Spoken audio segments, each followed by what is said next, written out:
Bienvenidos, bienvenidas, buenos días. Bueno, para mí es una de las mesas más golosas y más interesantes de todo el foro de gobernanza de Internet. A ver, el título ya como se dice en Asturias, me prestaba mucho, me interesaba mucho, pero lo he cambiado un poquito para hacer la introducción y el título lo he puesto como las bicicletas son para el verano. Y explico por qué. En la época antediluviana, cuando yo tenía entre 10 y 14 años, era habitual ir al pueblo y tener una bicicleta para recorrer el pueblo y hacer pillerías. Y el que no tenía bicicleta en esa edad quedaba apartado por completo, era un paria, un descastado. Ahora ocurre algo similar con los móviles. Entre los 10 y los 14 años, el que no tiene móvil, el que no tiene acceso a Internet, queda un poquito apartado también en ese aspecto. Entonces, ¿por qué ocurre esto? Y ese es el tema de la ponencia y es el tema de pensar un poquito que no solo tiene que ver con tecnología, estamos abarcando algo que abarca desde salud mental, derechos, todo el tema de legalidad, inteligencia artificial, redes sociales e Internet. Para la mesa, una cosa muy rara es sacarse las gafas para leer, pero bueno, lo siento, no veo bien de lejos. Voy a empezar con Miguel Sánchez Galido, lo tengo aquí al lado, por eso empiezo por él, no por orden de supremacía, no quiero establecer jerarquías previamente. Él es director general de Digitales y básicamente lo que congloba Digitales es toda la parte empresarial, el patronato de empresas. ¿Bien descrito? Bien descrito. Perfecto. Luego voy con, por orden, perfecto, Marta Becerra. Perdón, entonces voy con Yolanda. Yolanda Rueda Fernández es presidenta de la Fundación Cibervoluntarios. Correcto, muy bien. Marta Becerra, ahora sí. Ella es Government Affairs and Public Policy Manager de Google. Luego voy con Francesco, corrígeme por favor, Francesco. Sí, está bien. Cachapuoti, que Perfecto. es Public Policy Manager de TikTok para Europa del Sur. Y finalmente con Nacho Guadix García, que es responsable de Educación y Derechos Digitales de la Infancia y de la Dirección de Influencia, Programas y Alianzas de UNICEF. Correctamente las presentaciones, entonces vamos al lío. Y la primera pregunta que voy a plantear tiene que ver justamente con el título, que es la protección de los derechos de los menores. Es decir, se supone, ya con este título, que los derechos de los menores están preestablecidos, están plenamente formados y que hay que protegerlos. Pero mi planteo ¿es así? ¿Están ya fijados los derechos de los menores? Luego pasamos con el tema de la protección de los mismos derechos. Entonces, no sé a quién le gustaría intervenir primero, si hay alguien que quiere ensalzarse. Venga, empieza. Perfecto. Desde aquí, vamos con de esquina a esquina. Vamos, ahí, nos tenemos de frente los calvos y Exacto. vamos a poner muy a tono. Bueno, buenos días, pues lo primero agradecer por supuesto la invitación a participar y sobre todo con mis compañeros de mesa de los que siempre tanto aprendo, con lo cual una oportunidad magnífica. Los derechos de infancia existen y son una realidad desde el año 1989. El Tratado de la Convención sobre los Derechos del Niño de Naciones Unidas estableció por una franca mayoría, de hecho es el Tratado de Derechos Humanos más ratificado de la historia, al cual todos los países han firmado y solo Estados Unidos falta por ratificar, fijando que niños y niñas son sujetos de pleno derecho. Entonces, a partir de ese punto, no antes en la historia, que había habido otras declaraciones, había otros avances, por supuesto, no se llega ahí de un día para otro, pero ese es el momento que toca recordar cada año, porque es cierto que no se conoce que existen unos derechos de infancia. De hecho, el aniversario de los derechos de infancia fue la semana pasada, el 20N. Aquí tenemos otras ideas y otras cosas que ocupan nuestra agenda, pero para nosotros ya 35 años siendo el Día Internacional de la Infancia, motivo de alegría por un lado, porque es un avance en la historia de la humanidad, pero también con sabores amargos a la hora de comprobar cómo es la vida de tantos niños y niñas en el mundo a día de hoy. ¿Pero qué ocurre en el ámbito digital? Porque cuando se aprobó la convención, Internet pues apenas existía, un borrador en el CERN del protocolo HTTP y era lo único que había quizá en aquel momento. Era difícil prever que allí podía expresarse todo lo que la infancia iba a necesitar en un mundo que apenas existía en la mente de algunas personas, como digo. Sin embargo, lo que estamos tratando de concretar es que los derechos de infancia son exactamente los mismos, pero con la expresión que tienen en el entorno digital. Hay que ver cómo se expresan esos derechos, cómo se expresa la educación, cómo se expresa la protección, cómo se expresa la identidad, cómo se expresa, en fin, todo el catálogo de derechos que en el entorno digital pues, son diferentes.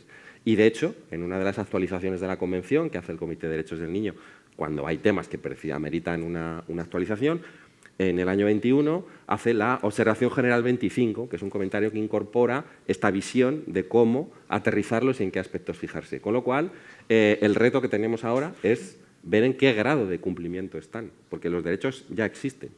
El reto que tenemos como sociedad es que Internet nos ha prometido muchas ventajas para todos y nos ha prometido muchas posibilidades, muchas de ellas son ciertas y son absolutamente espectaculares, pero también hay otra parte en la cual algunos colectivos, y normalmente los que menos tienen de peso en la sociedad, si decimos que solo tienen derechos de hace 35 años, pues no hace falta decir que son los que menos pueden empujar todas estas cuestiones, y ahora estamos precisamente analizando en qué punto están en el entorno digital, qué tan importante es para su día a día.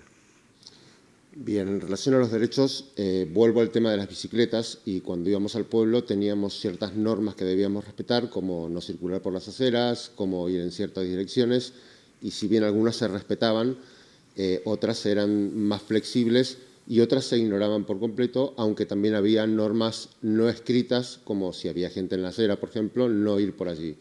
Creo que en Internet sucede algo muy similar.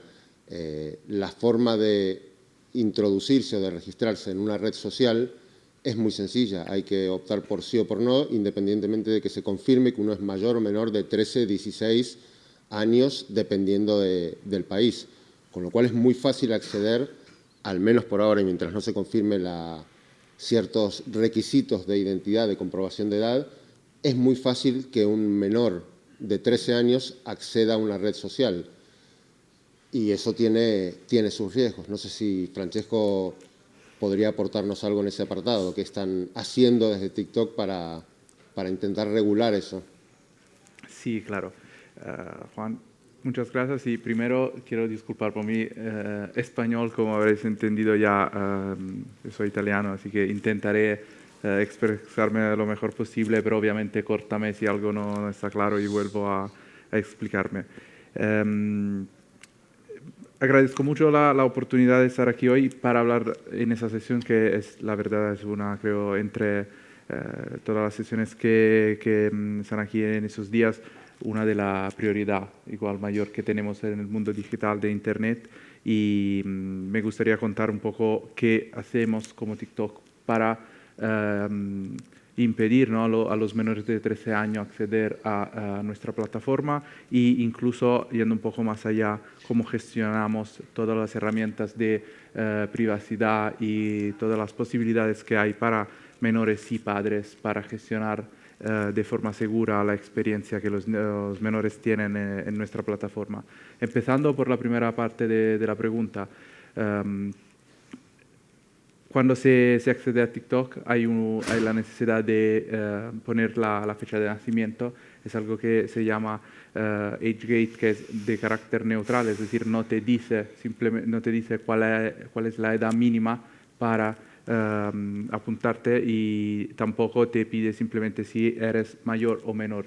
Tienes que incluir tu fecha exacta, y si tienes menos de 13 años, obviamente no te deja entrar, y el correo obviamente ya no se puede utilizar porque si no sería demasiado sencillo.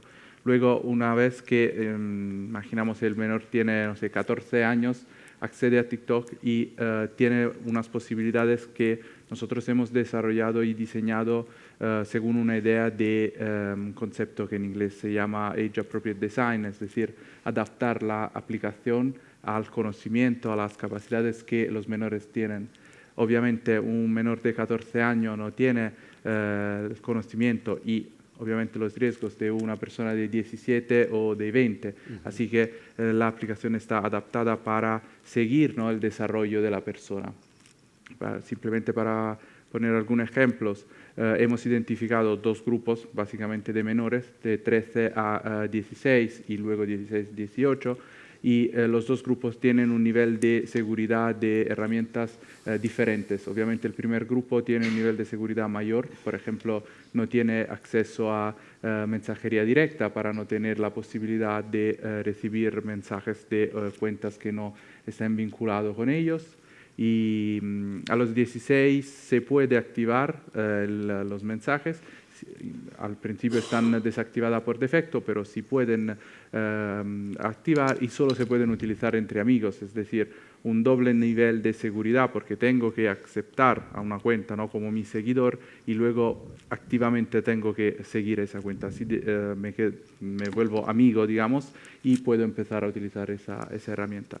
Luego, hay otros controles, por ejemplo, las cuentas están de menores de 16 años, son privadas por defecto, así que el perfil y los contenidos no se pueden ver por otras cuentas y otras más que ahora no quiero hacer un listado demasiado largo. Tenemos una guía en nuestra página web con todo el detalle de las medidas, pero lo que quiero subrayar es que hay incluso medidas para los padres, que es otra parte importante en ese discurso. Creo que las plataformas tienen un papel importante, ¿no?, en dar las herramientas justas y correctas para gestionar de forma segura la experiencia en el entorno digital. Es algo que obviamente tenemos que hacer nosotros. Y luego hay que incluir en ese discurso, en ese debate, también a los menores, obviamente, a las familias, a las escuelas. Y exactamente para los padres hay algunos controles que se pueden activar. La sincronización familiar, que es muy sencilla, pero tampoco muy conocida y muy utilizada, desafortunadamente, ya podría ofrecer un nivel de seguridad mucho mayor en términos de ver, por ejemplo, cuáles son los perfiles que tu hijo sigue y cuáles son los perfiles que al revés siguen a tu hijo, las búsquedas que se hacen, cuánto tiempo, el tiempo de pantalla, ¿no?, que cada día pasa ahí, poner un límite, es decir, todas unas herramientas para gestionar de forma mejor la experiencia. Obviamente eso no termina aquí, sería demasiado fácil decir que ya hemos hecho todo el trabajo, así que hay que seguir, pero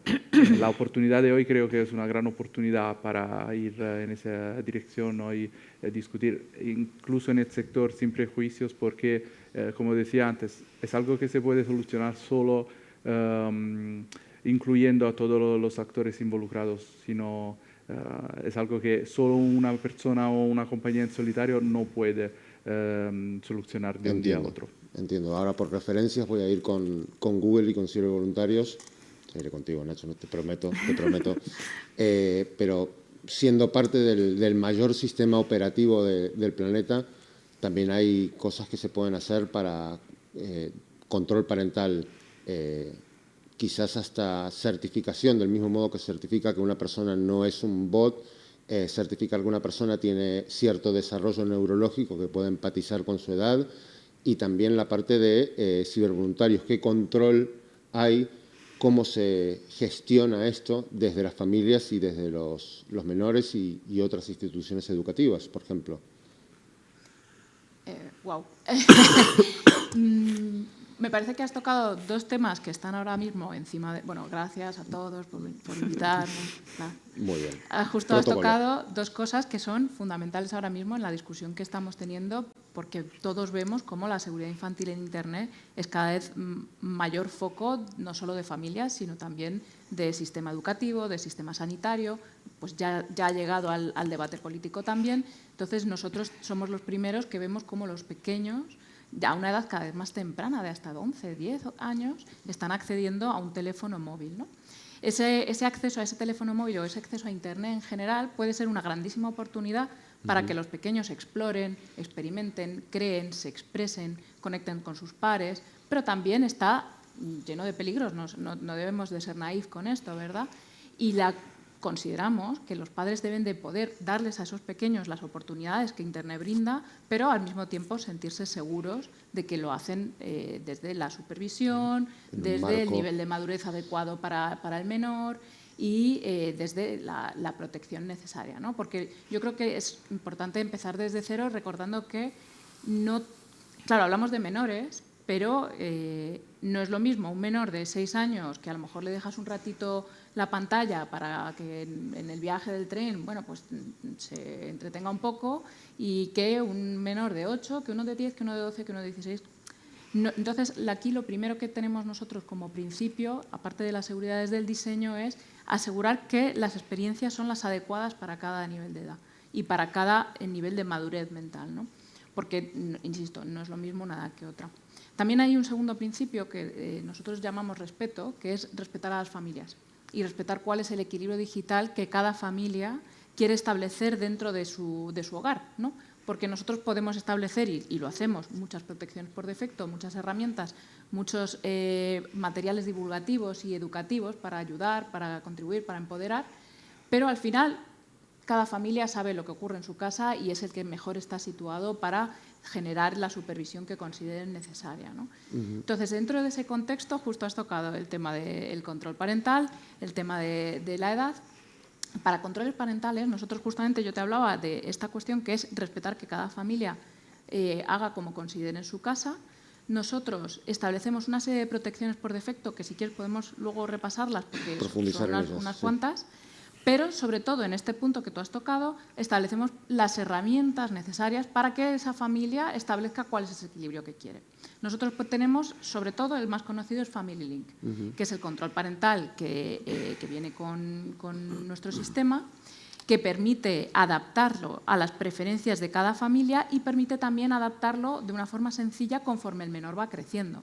Permite establecer los controles de privacidad más restrictivos que hay, permite conocer la ubicación del menor, permite establecer tiempos de pantalla, permite limitar los tipos de aplicaciones o contenidos a los que puede acceder y, como te digo, es la fórmula que nosotros más promovemos para que las familias puedan hacer ese control.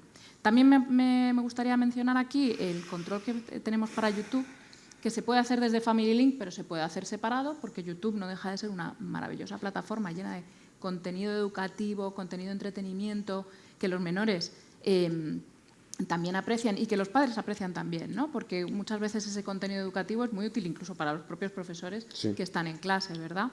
Entonces, por ejemplo, en YouTube lo que nosotros hacemos es, tenemos una plataforma que es YouTube Kids, que está completamente separada del YouTube que todos conocemos y que lo que permite es que en una aplicación separada, de forma que si el nene empieza a zascandilear en la propia aplicación, no se vaya al contenido del YouTube abierto, digamos, porque es una aplicación propia para los nenes, hay únicamente contenido curado y específicamente seleccionado para menores de 8 o 10 años. Eso, como decíamos, claro, tenemos experiencias adaptadas a la edad de cada peque, ¿no? Eso para los más pequeñitos. Hasta los 8 años, 9, 10, que ya puede ser que empiecen a ver ese contenido como un poco infantil. Voy a meter el dedo en la llaga un segundo. Has dicho que el contenido es curado. ¿Curado por quién?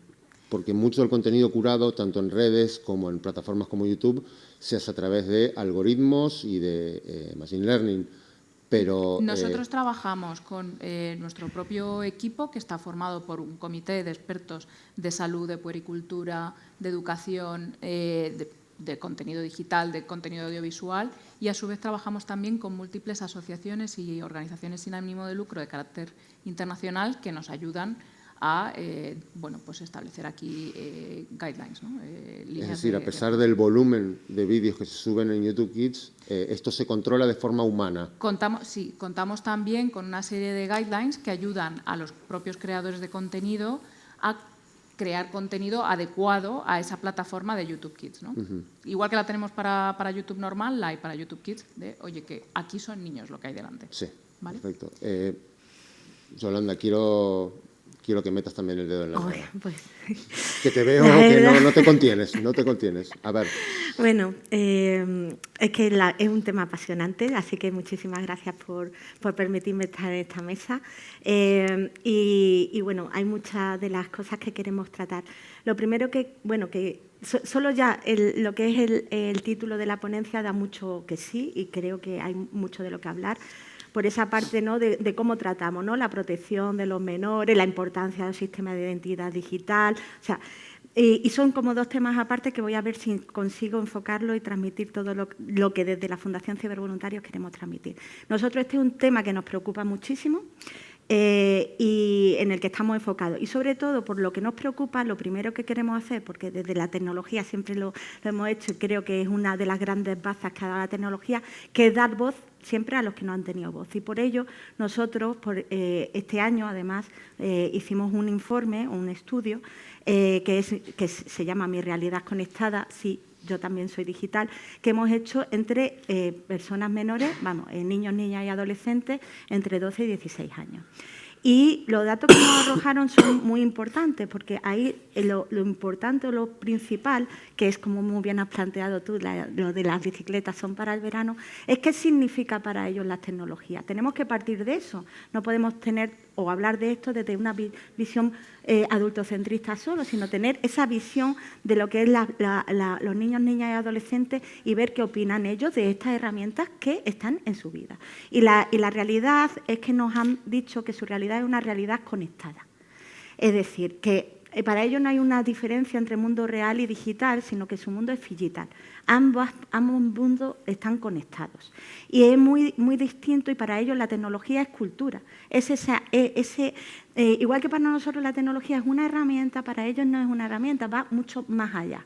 Es una forma en la que pueden ser, en la que pueden expresarse. Y es más, lo que significa el móvil, que tanto se está poniendo ahora mismo para ellos, el móvil es también como ese lugar, ese espacio, ese momento en el que también marcan un momento en el que empiezan a estar en otra fase de su edad. Igual que cuando en nuestra época a lo mejor hacíamos la comunión o teníamos la bicicleta o tal. O sea, esa es la parte del espacio. Pero sobre todo ese espacio donde ellos y ellas están, lo importante es que lo identifican con varias esferas, ¿vale? Pues la parte de esfera de ocio, de trabajo, y esa es la gran complicación en la que nos hemos encontrado, en que no saben distinguir muy bien en qué momento o esferas están. Y es ahí donde tenemos que hacer el acompañamiento. Sin embargo, tenemos que ver que, por ejemplo, el móvil para nosotros... lo que antes nosotros veíamos, por ejemplo, que escuchábamos música a través de la radio, nos informábamos a través de la televisión o de los medios, todo para ello está ahora mismo en el móvil. La radio, la televisión, los medios de prensa, todo es en esa misma herramienta. Sin embargo, muchas veces para las personas adultas no tiene la misma legitimidad, por ejemplo, que estén viendo o ¿qué estás haciendo otra vez con el móvil? ¿No? Que le decimos muchas veces, pero con el móvil se estudia, con el móvil se hace relaciones que antes a lo mejor hacíamos en el parque, con el móvil estamos... Muchas de las otras esferas que antes teníamos compartimentadas en otros ámbitos se detallan desde el móvil y eso lo tenemos que respetar en ese sentido, porque es una forma de acercarnos.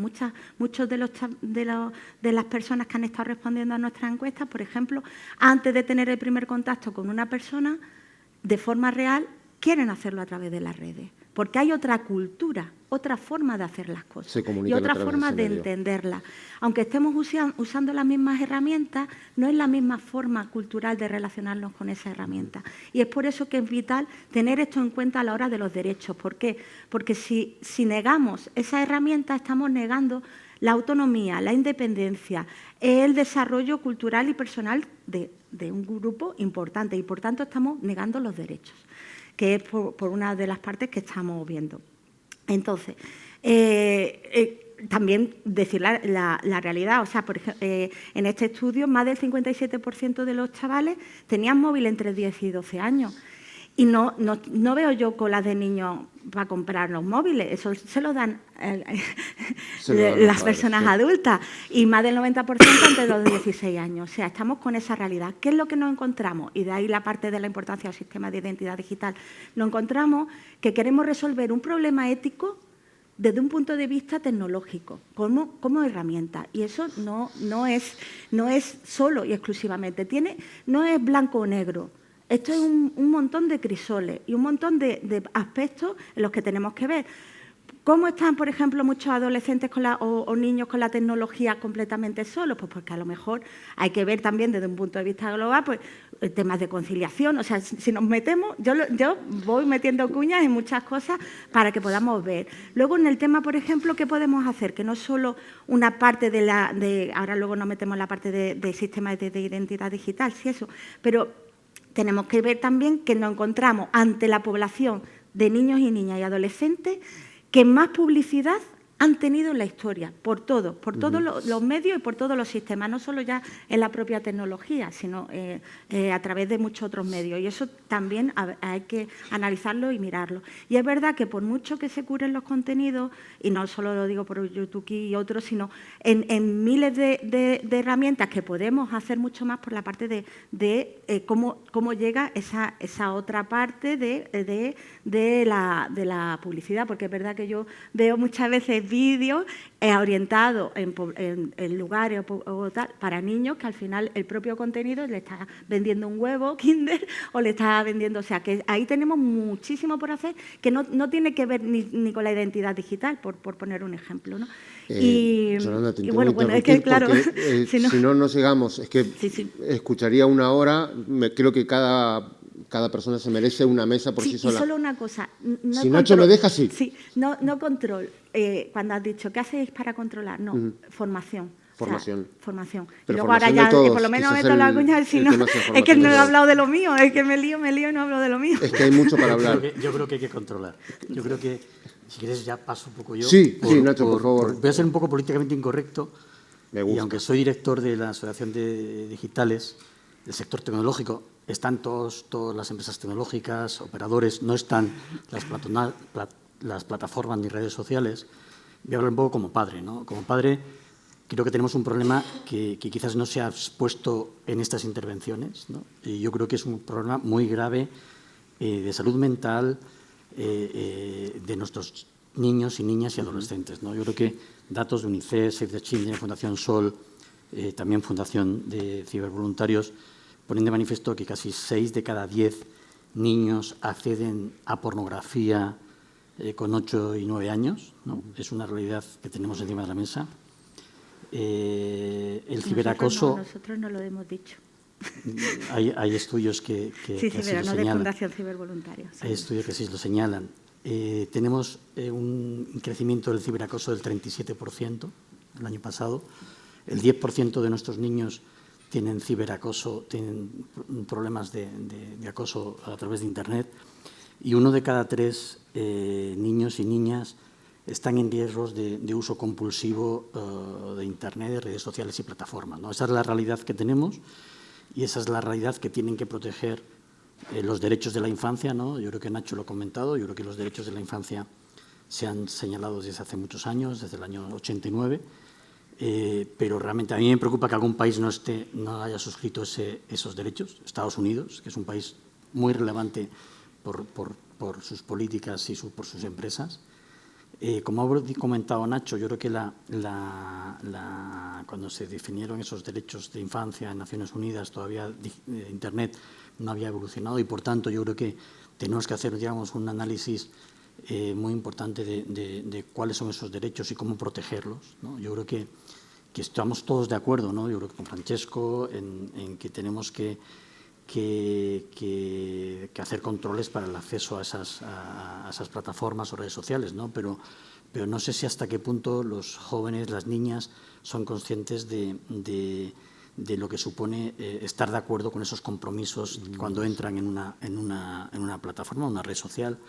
Estoy de acuerdo con Marta, ¿no? Que hay que respetar a las familias, pero es que creo que las familias, muchos, lamentablemente, no somos conscientes de este impacto que están teniendo las redes sociales, que estoy de acuerdo que es muy positivo, más positivo que negativo, pero tenemos un problema en nuestra sociedad que hay que abordar, ¿no? Y, por supuesto, también de acuerdo con Yolanda en involucrar al niño y saber que es una realidad, ¿no? Que el móvil es un dispositivo que es el regalo que tenemos casi a los 10 años, ¿no? Con la comunión, y eso no lo podemos obviar, no lo vamos a poder quitárselo a nuestros niños, pero pongo un poco, hablando de las bicicletas para el verano, cuando todavía el consumo de alcohol no teníamos muy claros los efectos, cuando hace 20, 30 años el consumo del tabaco no teníamos muy claro cuáles eran los efectos de este tabaco, y quizás en las sociedades pues no lo teníamos, digamos, tan asumido, y no teníamos leyes para proteger esos derechos de la infancia, ¿no? Yo creo que Europa está haciendo un gran avance en esta protección, ¿no? Yo creo que tenemos una ley de servicios digitales, el reglamento de servicios digitales, que ya avanza, digamos, en lo que tenemos que proteger a los niños y niñas en Internet, avanza de la necesidad de autocontrol y autorregulación de las empresas. Yo creo que es muy importante esos códigos de conducta que ya también la Ley de Servicios Digitales ha puesto en marcha a nivel europeo, y yo espero que todos nos sumamos. Avanza también en su artículo 38 en esa seguridad y respetando, lógicamente, la privacidad y la seguridad. La incorporación de usos de control parental yo creo que es fundamental. Y otras muchas cosas, ¿no? Yo creo que también obliga, digamos, a las grandes plataformas y buscadores a hacer una evaluación de riesgos, que se está haciendo, ¿no? Y yo creo que tenemos todos que compartir esos datos que afectan a la salud mental de nuestros menores. Y en esa línea yo creo que tenemos que tener esos datos para, a partir de ahí, ver si las herramientas, medidas que cada empresa, que cada una de nuestras empresas pone encima de la mesa son suficientes para que estos datos que yo creo que dan miedo, que van a afectar a la salud mental de nuestros menores, son suficientes o no son suficientes, ¿no? Que yo creo que veremos un poco ahora en las siguientes partes del debate. Miguel, por referencias, y no sé cómo vamos de tiempo, pero creo que vamos muy justos. Me gustaría que cada uno plantee, empezando por ti, Miguel, si es posible el control de la legislación de menores en Internet, o es una realidad que no se puede controlar. Existe la Declaración de Derechos de la Infancia, pero sabemos que hay muchos países que en muchos sitios no se respeta adecuadamente. Entonces, me gustaría saber si ya llegamos tarde, si es algo que nunca se va a poder controlar, o si hay alguna esperanza para las familias, para los menores. Que exista el Código Penal y que esté escrito no significa que no haya crímenes. Pues en este caso el paralelismo es similar. Ahora bien, reconocer que las personas menores de 18 años son ciudadanos y que tienen sus derechos es un avance histórico que debemos renovar y fortalecer cada día. ¿Nos gusta cómo está el mundo de Internet con respecto a la infancia a día de hoy? En términos generales, no. Porque Internet no se hizo pensando en los niños, y muchos de sus desarrollos se hicieron pues, con unos fines de desarrollo económico y social, del cual se pueden beneficiar de una serie de partes, pero es verdad que al tener una presencia, estamos hablando siempre del mundo industrializado o de los países ricos como el nuestro, no es una realidad a nivel mundial estar conectado ni disfrutar de Internet, que tampoco se nos olvide cómo es nuestro mundo de forma global. Pero en lo que aquí estamos viendo, los niños son activos y están todo el tiempo en Internet, y los datos nos lo dicen, y a nosotros nos preocupa, como decía Miguel antes también, 3 ámbitos muy claros. Uno, cómo puede afectar esto a su salud mental, por lo cual hay que seguir investigando, pero los datos que empezamos a tener, vemos que hay una afectación en determinadas cuestiones de desarrollo neurológico, de afectación del sueño, de autoestima, de imagen personal. Las cuestiones de violencia, que la violencia está en la sociedad. Internet no es la parte violenta de la sociedad. En el día a día ya existe el maltrato, ya existen los abusos, existe la discriminación, pero en Internet, por determinadas circunstancias de escalabilidad y de intensidad y de que no duerme nunca, pues hace un daño particular. Antes el bullying, el acoso escolar, cuando volvías a casa se terminaba en cuanto salías del recinto del colegio. El ciberbullying hace que todo el tiempo estés en la cama y te estén pudiendo acosar. Entonces, esto hay que saberlo. Y luego, un tercer punto que hemos comentado durante estos últimos tiempos, pero que ahora yo creo que hace falta explicar menos porque lo vivimos todo, es si dentro de los derechos de infancia el derecho a la participación es el que menos se cumple en cualquier lugar, no damos espacio a los niños para que opinen, no les explicamos las cosas en su lenguaje, vivimos en un mundo en que bueno, pues no votan, y entonces tampoco hay que hacerles demasiado caso. Si esa participación, que ya es deficitaria, se hace con una información malintencionada, estamos hablando de las fake news y de la desinformación, pues la calidad de nuestras democracias y de cómo se incorporan estos ciudadanos al mundo pues está en peligro en ese sentido. Entonces, que se está avanzando, sin duda. Cierto es que aquí tenemos este debate que igual hace un par de años no estaba, que el Gobierno está trabajando en una nueva ley, que hay un grupo de personas que se han reunido para trabajar en unas recomendaciones, que queremos ver cómo se incorpora la normativa europea, porque entendemos que hay un espacio diferente al que hay en otros lugares del mundo en el que pensamos que las personas son importantes y tenemos que apostar por ese humanismo tecnológico. Y en concreto de las personas vulnerables más. Los niños son el colectivo más vulnerable por número, pero dentro de ahí hay una transversalidad de vulnerabilidades. Y los niños en nuestro país pues tienen unas características y cuando hablamos de la infancia en general pues tenemos que saber que en nuestro país hay un 30% de pobreza infantil, que tenemos la tasa de abandono escolar más alta de la Unión Europea, que somos un país frontera y tenemos niños que van y vienen con distintas situaciones. Entonces, todas las políticas que hagamos, todas las normas que vengan a partir de esa normativa, esas políticas públicas que tienen que desarrollarse, tienen que venir a soportar esta realidad y no una realidad pues, etérea, abstracta, de modernidad, sino que hay que conocer que, bueno, pues que los niños pueden salir dañados de su experiencia y que hemos dado pasos, pero que a día de hoy podemos estar de acuerdo en que son insuficientes. Y a la vez que necesitamos del compromiso de todos. Porque si algo queda claro es que ningún gobierno en solitario, ninguna familia, ningún niño ni ninguna compañía por sí sola va a poder llegar muy lejos. Ahora que unos tienen más responsabilidad que otros y otros tienen más impacto que otros en sus decisiones. Yo complementaría un poco lo que dice Nacho con comentas. Yo creo que tenemos la oportunidad, estamos a tiempo de la protección, yo creo que sí. Como comentaba yo antes, con la Ley de Servicios Digitales ya Europa está en el buen camino. En España, comenta un poco Nacho, hay un proyecto de ley que yo creo que se va a aprobar en las próximas semanas, si no meses, que ya ha sido aprobado por el Consejo General del Poder Judicial.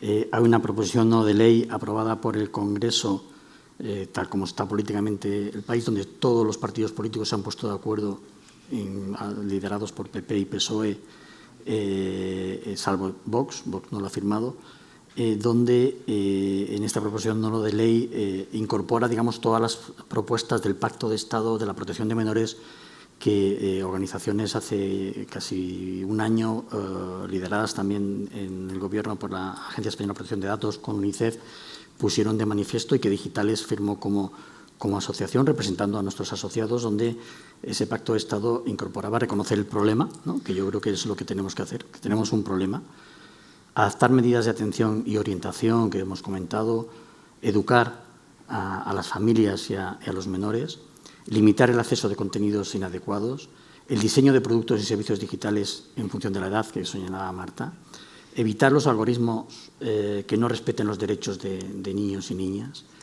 responsabilidad de todos los agentes implicados, ¿no? Y un marco legal de rendición de cuentas de los directivos de las compañías que están, digamos, en estos entornos digitales con productos y servicios para la infancia. Ese es el Pacto de Estado que, como comentábamos, casi se incorpora en la aprobación no de ley aprobada hace también 3 semanas por el Congreso, que pide al Gobierno que se legisle en este camino y que casi el anteproyecto de ley de protección de los menores en Internet, como comentaba Nacho, va a incorporar, ¿no? Por tanto, yo creo que entre todos tenemos que incorporar estas medidas y ponerlas en marcha y respetarlas.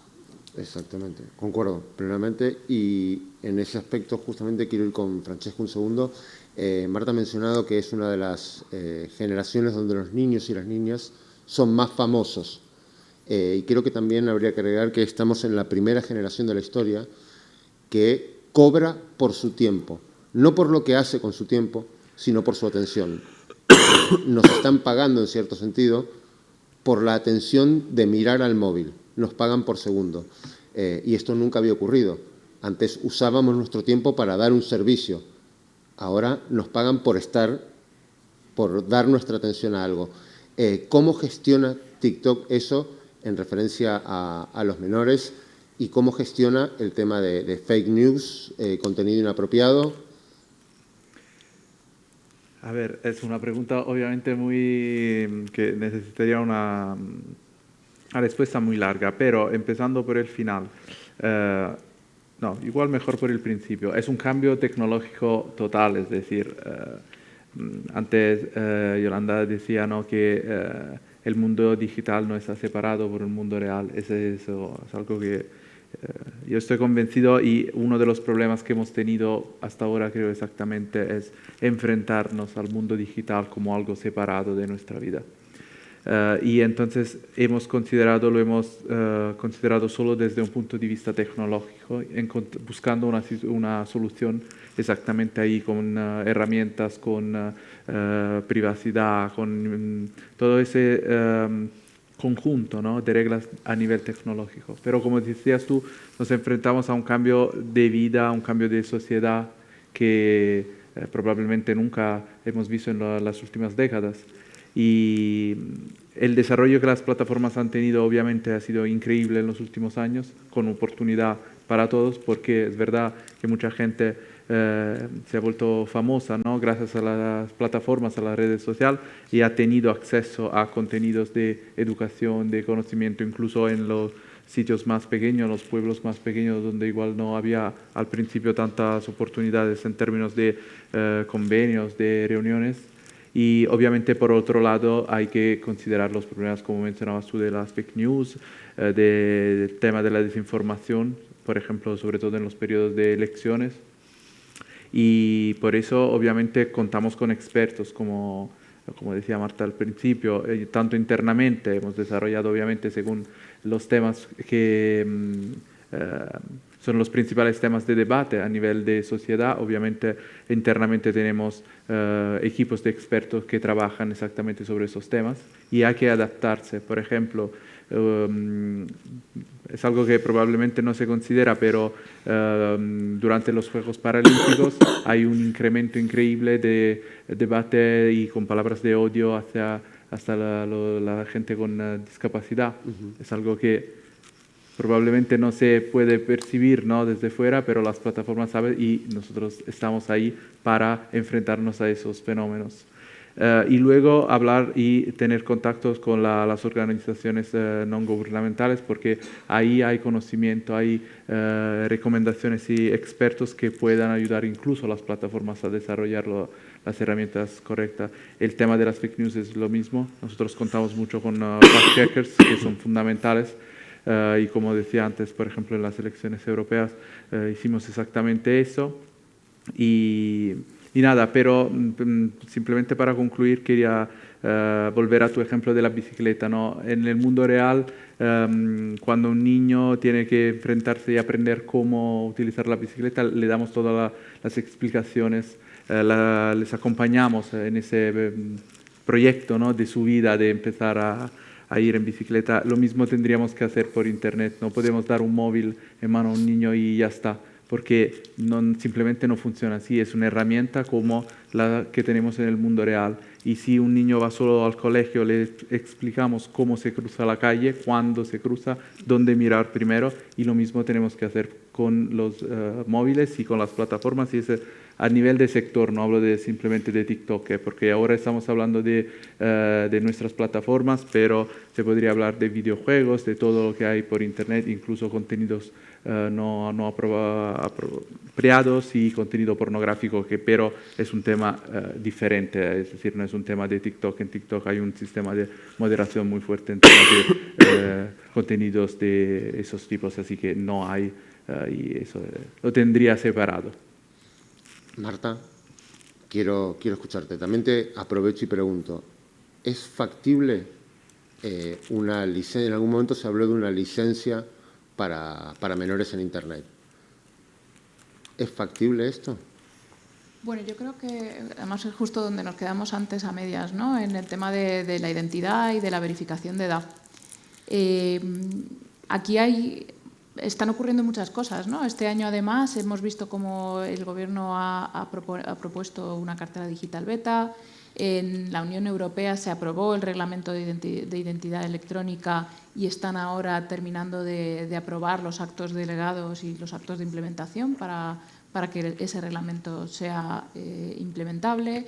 La Ley de Servicios Digitales, que hemos mencionado en varias ocasiones, tiene su artículo 28, que está la Comisión ahora desarrollándolo para establecer las guidelines para ver cómo hacer esas protecciones y demás, donde se habla también de la verificación de edad. La Comisión Europea publicó, no sé si fue en septiembre o en octubre, un un tender para que empresas de investigación o tecnológicas propusieran alguna fórmula para hacer esa identificación o esa verificación de datos. Y aquí nosotros hablamos muchas veces de la necesidad, nosotros y muchos en la industria hablan de la necesidad de buscar ese equilibrio entre la seguridad y la privacidad, porque esto ha sido el debate desde hace muchos años y yo sé que el debate ahora avanza para hablar de una forma que preserve la privacidad pero que garantice esa seguridad. Llego ahí ahora mismo. Y es que es un sistema donde garanticemos esa máxima seguridad posible puede volverse en contra de la privacidad, porque hasta ahora las fórmulas que teníamos para hacer esa verificación de edad eran siempre a través de un DNI, de una tarjeta de crédito, de algo que da lugar a un conocimiento de la identidad del usuario, ¿verdad? Y eso pues tampoco estamos seguros de que sea un sistema que queramos, ¿no? Pues yo creo que ni como compañía ni como sociedad, y que debamos únicamente aplicar a los supuestos de mayor riesgo posible, ¿no? Para que no sea necesario garantizar tu edad para ver un videoclip musical donde no existe contenido inapropiado. Simplemente es una cuestión de, oye, pues a lo mejor para ver contenido expresamente delimitado como contenido adulto o contenido violento, contenido explícito, donde existe un verdadero riesgo para el menor, hagamos un riesgo más grave, hagamos esa verificación de edad y sacrifiquemos esa privacidad, digamos, por esa mayor seguridad. Hasta ahí, yo creo que hasta ahí hemos estado durante bastante tiempo, ¿verdad? Y ahora este año vemos cómo se avanza mucho más en el debate porque, pues eso, vemos propuestas y son propuestas que suponen pasos adelante. Yo creo que el Gobierno ha hecho muy bien en llamar a la suya cartera digital beta, porque justamente es un proyecto que está en beta, está en pruebas ahora y lo que toca es ir avanzando hacia modelos que te permitan garantizar la anonimidad, el anonimato de ese usuario, pero garantizar a su vez que tiene la edad apropiada, ¿no?, para acceder al contenido correspondiente. Insisto, siempre que sea un contenido que pueda suponer un riesgo grave para el menor, ¿verdad? Entonces aquí estamos en ese intríngulis, de muchas cositas que están ocurriendo. Yo creo que es bueno que vamos avanzando todos en una dirección donde podemos encontrar en algún momento ese sistema que permita esa verificación de manera anónima. Creo que también cuando vayamos llegando a ese momento tenemos que pensar mucho, y esto a veces es impopular, pero tenemos que pensar mucho en que sea usable. Porque si nos encontramos con un sistema de verificación de edad que supone muchas fricciones para el usuario, sabemos que el usuario se va a ir a otro sitio, porque lo sabemos. Lo vimos en Texas, cómo se pusieron hasta arriba las VPNs porque de repente el contenido adulto pues ya no podía existir en un navegador normal, ¿no? Bueno, vale. Sabemos que tiene que ser un sistema usable.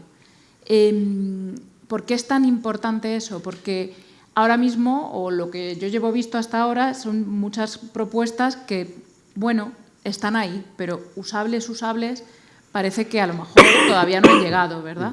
Así que ahora yo creo que toca seguir trabajando. Nosotros, desde luego, lo hacemos, colaboramos con gobiernos, colaboramos con investigadores, tenemos nuestros investigadores propios y, bueno, ya sabemos que mucho de lo que nosotros creamos e investigamos luego se vuelven soluciones de código abierto, ¿verdad? Pero toca seguir trabajando con instituciones y con sociedad civil, con todos, porque yo creo que, haciendo eco de lo que ya han comentado los compañeros, esto es un tema que no va a ser resolución de una compañía, ni de un país, ni de una ley.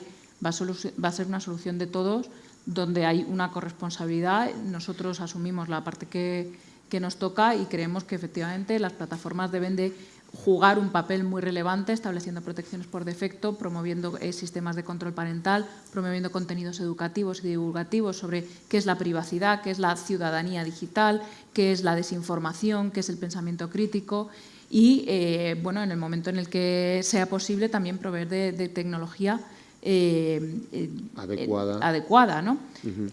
Insisto, ahí pues yo creo que está todo el mundo en efervescencia buscando esa solución. Marta, has mencionado un tema que es muy interesante, que es el anonimato, preservar el anonimato de los menores. Y la cara B de la protección de los menores justamente es el anonimato que tienen muchos mayores, muchos adultos en Internet, que se pueden crear una cuenta y acosar, molestar, enviar mensajes a menores. Del mismo modo que estamos planteando una licencia para menores. ¿Debería existir una ley que impida que nos registremos en redes sociales como anónimos? Lo planteo desde la parte familiar y desde la parte empresaria también. Bueno, yo creo que lo importante es, como he comentado antes, ver una reflexión conjunta de todo esto. No podemos atacar solo con leyes realidades muy complejas, porque es como sentirte a gusto, ¿no? Es decir, como he hablado antes, más del 90% de los niños con 16 años ya tienen móvil, pero si preguntamos a las familias, no quiero que estén en las redes sociales, y no sería solo el 10%, ¿no? Entonces, es como una contradicción. Hacemos políticas de, bueno, pues no tenemos que hacer esto, pero al mismo tiempo queremos que nuestros niños y niñas estén y potencien las STEM para las profesiones del futuro, los trabajos. O sea, creo que tenemos que ver las cosas desde muchos puntos de vista.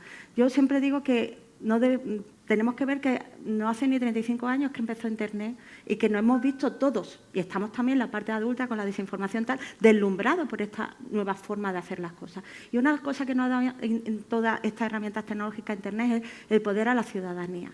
Y es algo que somos protagonistas en esta fase.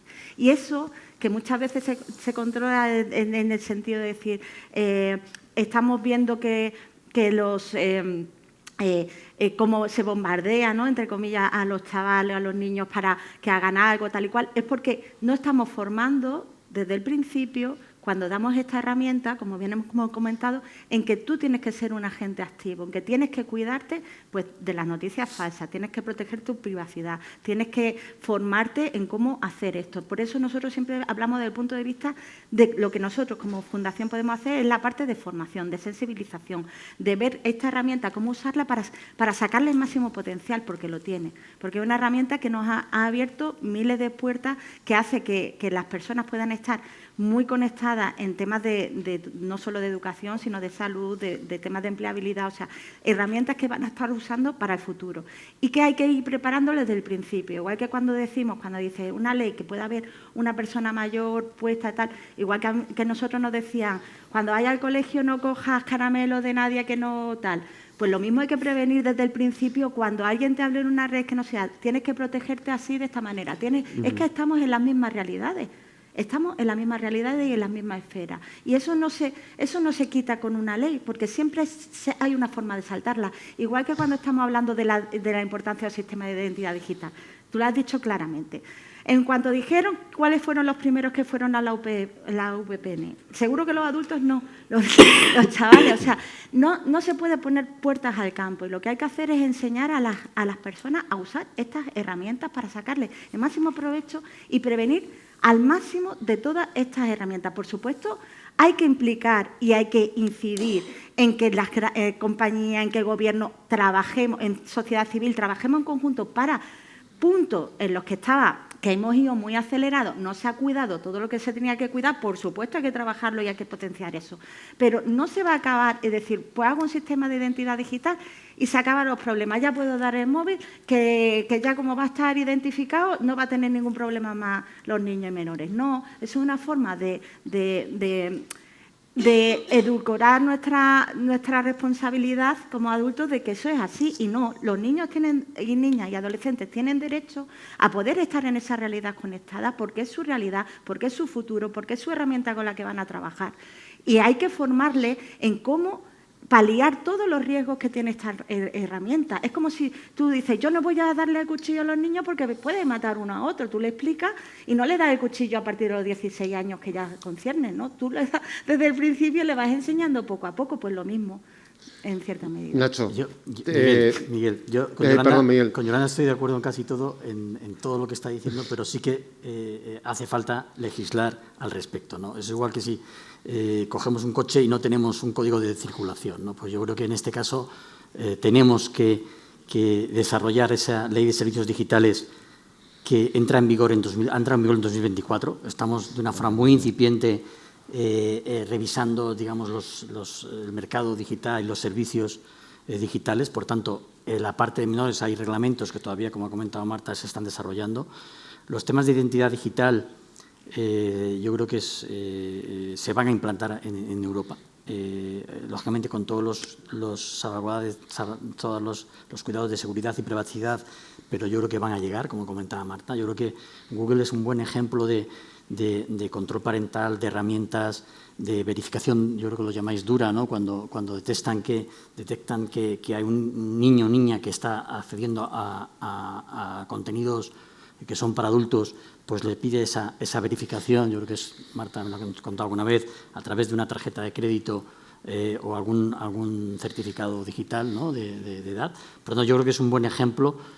Y eso que están haciendo, lo que queremos, en este caso desde Digitales, que se extienda, ¿no? Yo creo que las herramientas de verificación de edad, como comentaba Marta, estamos en versión beta, pero creemos que se tienen que implantar y de una forma global en todo el sector, no solo por parte de los operadores que puedan controlar también con el control parental el acceso a Wi-Fi, sino también dentro de lo que son las plataformas y los buscadores, ¿no? Yo creo que pensamos que sería muy importante con esas soluciones tecnológicas sencillas que por supuesto no limiten la usabilidad y permitan una navegación fácil, pero que controlen esos contenidos que no son adecuados para nuestros niños y niñas, ¿no? Yo creo que un buen ejemplo lo podemos tener en el sector audiovisual, en el sector de la televisión, ¿no? Yo creo que cuando nació la televisión, cuando empezaron los primeros contenidos para adultos,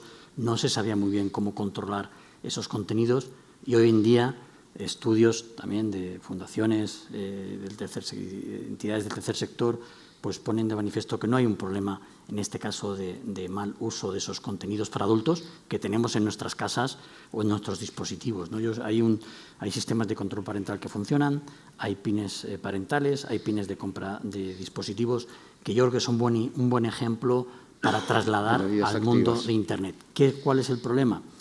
Que los contenidos en Internet no están etiquetados, ¿no? No se sabe si esto es un contenido para menores, si son inteligencia mayores. artificial. Si hay no, plataformas, buscadores que sí que hacen un esfuerzo importante, pero yo creo que es necesario obligar a que estos contenidos estén etiquetados por edad, porque si no están etiquetados, el niño y la niña no va a saber si eso es apropiado o no para ellos. Por lo tanto, tienen que tener esa etiquetación. Por supuesto, necesitamos que los padres supervisen a los niños y a las niñas, ¿no? Con todo el derecho que tienen y libertad de los niños. Igual que no les dejamos conducir una motocicleta y a lo mejor sí una bicicleta, pues también tenemos el derecho como padres de supervisar el contenido para adultos de nuestros niños en Internet, ¿no? El derecho y la obligación. La obligación, yo creo que es una obligación, ¿no? Yo creo que hay que hacer muchas iniciativas de concienciación a los menores y a las familias, ¿no? Por supuesto que señalaba Yolanda, pero como comentamos, yo creo que hay muchas medidas tecnológicas que creo que se tienen que implantar a corto plazo. Y también, yo, si me permites, porque igual que decimos que hay un tema de corresponsabilidad, como una pequeña cuña, ¿no? Tampoco, lo ha mencionado Yolanda, el tecnosolucionismo es solo una parte. Tenemos los controles parentales, tenemos la educación, algún día tendremos fórmulas más anónimas de verificar la edad, pero no quita que tengamos que hacer esa labor tan importante que es educar y concienciar y ir apoyando a los menores en su proceso de maduración para que vayan adoptando una autonomía progresiva. El ejemplo de la bicicleta o del cuchillo. Tú no le das un cuchillo jamonero a un niño de 3 años, le das uno de plástico. Pues lo mismo. Y vas avanzando poco a poco. Igual que no podemos pensar que a los 16 de repente va a tener esa capacidad de usar un cuchillo jamonero él solo porque ya tiene 16 años, sin que le hayamos enseñado a cortar hasta entonces, tampoco podemos esperar empezar a hablar con los adolescentes a los 13, 14 años sin haberlo hecho antes de cómo comportarse en Internet, ¿no? Entonces, por eso, recuperar un poco esta cuestión que Yolanda explica también, ¿no?, de eduquemos desde el principio. Nosotros hicimos en este verano una encuesta sobre Internet en las familias, la percepción de Internet en las familias. Y la verdad que los resultados fueron, en algunos casos, positivamente sorprendentes, ¿no? Porque el 98% de las familias está de acuerdo en que era necesario educar a los nenes desde una edad muy temprana en lo que es comportarse de manera segura en Internet y operar de manera segura con Internet. Y hasta el 86% de los encuestados lo habían hecho ya, entre la edad de los 6 y 8 años, lo cual es un dato muy bueno. Luego tenía otros apartados con otros temas que podemos comentar cuando queráis, pero... yo me quedaría aquí comentando varios temas, pero me ponen un candado y me encantaría... Sé que se quedaron con muchas cosas por decir, nos quedamos con muchas preguntas. No sé si hay preguntas aquí o no sé cómo vamos de tiempo. Y no sé si por internet también tenemos preguntas. ¿Me escucha? Oh, aprovecho el silencio y les pido mil disculpas por...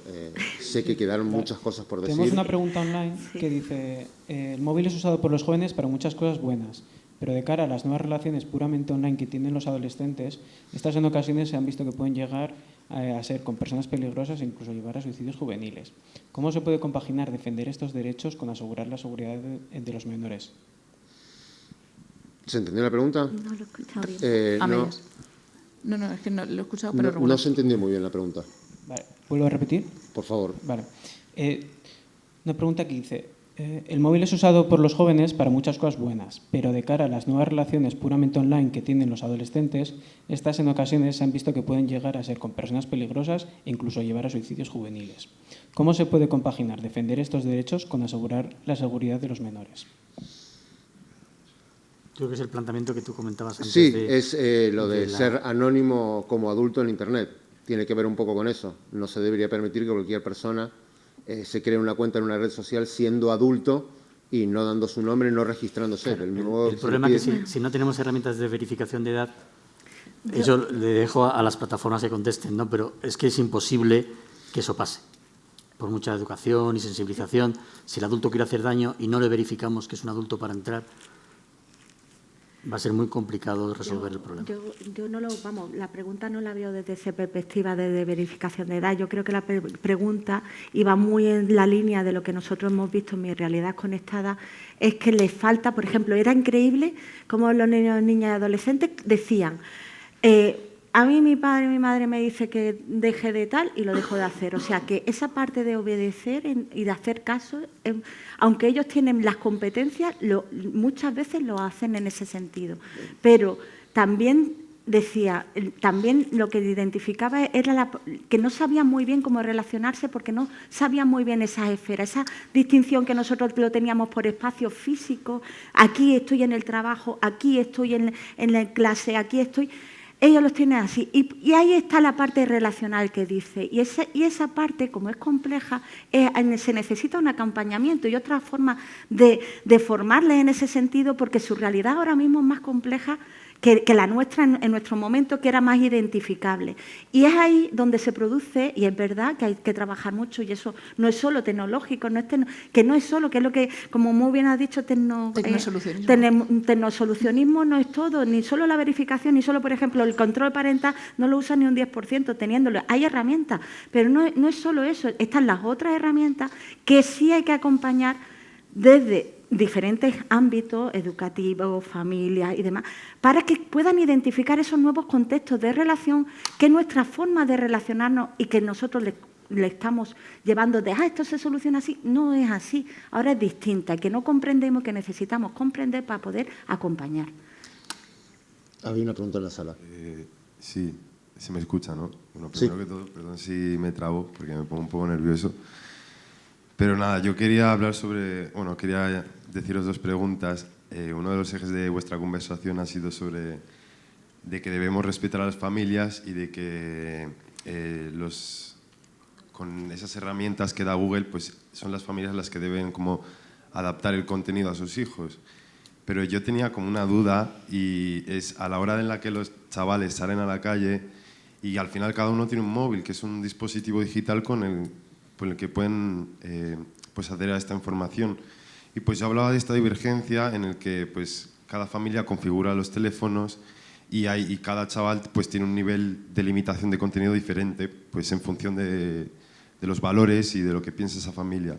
Entonces, pues yo tenía un poco esa duda, que ¿cuál es la solución que se plantea frente a esta divergencia?